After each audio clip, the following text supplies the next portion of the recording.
he ended up joining the military, and then that's where things got like worse. Does Darius listen to you when you voice your concerns to him? Sometimes. What does he do in those times when he does not listen? His body language. He got this thing where he'll put headphones in when I'm talking to him, and I'm like, who you talking? Like, you need to listen to me. Yeah. So that pisses me off because I'm like, if I'm trying to talk to you, what you putting your headphones in for? That make me want to snatch them out your ear so you can listen to me. So then he's like, he go through this thing where he's like, well, I'm trying, and I can't lie with that. I do see him trying. I do see him. Well, that's good acknowledgement. You see the man trying. Yeah. Okay. I do, but he need to try a little harder. Okay. We've been together, like, I met him when I was 19. We got married at 20. He was 21. I'm 29. He's 30. So y'all were young. Okay. Yeah, and I feel like there was a lot of things that happened with us, too, because of the fact of, since we met when we were so young, oh, my God.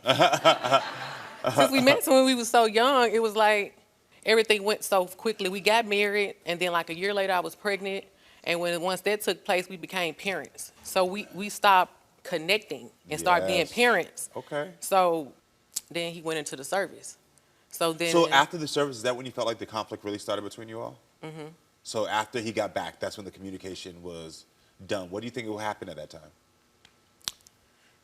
I think that the environment he was around, and in that world, like once you become a military spouse and you see some of the things that go wrong, like there are sergeants and stuff that like encourage cheating. They encourage you to not listen to your wife, to take charge and do those different things. Wow. And he wasn't, I guess at first he was trying to fight against it, but eventually you just kind of give in to what your surroundings is. And he's been unfaithful to you, correct? Yeah, one time. One time. Mm-hmm. When was that time?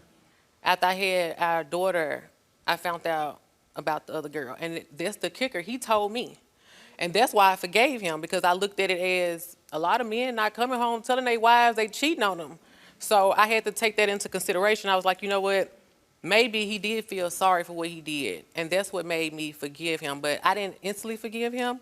I left and stayed with one of my best friends to figure out what I really wanted to do. So when y'all argue, my producer told me he walks away. Oh, yes. Does he come back to try to resolve the issue? No. He just walks away. He walks away. I mean, his mom suggested that give him time, give him space to cool down, let him come back, and that's what I do.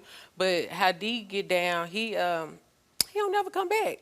I'm more subjective to, okay, let's try to work things out. He more of a just forget it. And I'm like, well, if you really care about the relationship, why don't you want to work with me? So because you give more of yourself emotionally, you feel like you love him more. Right. Okay, so you define love through emotions. Mm-hmm. Got it. Just want to make sure.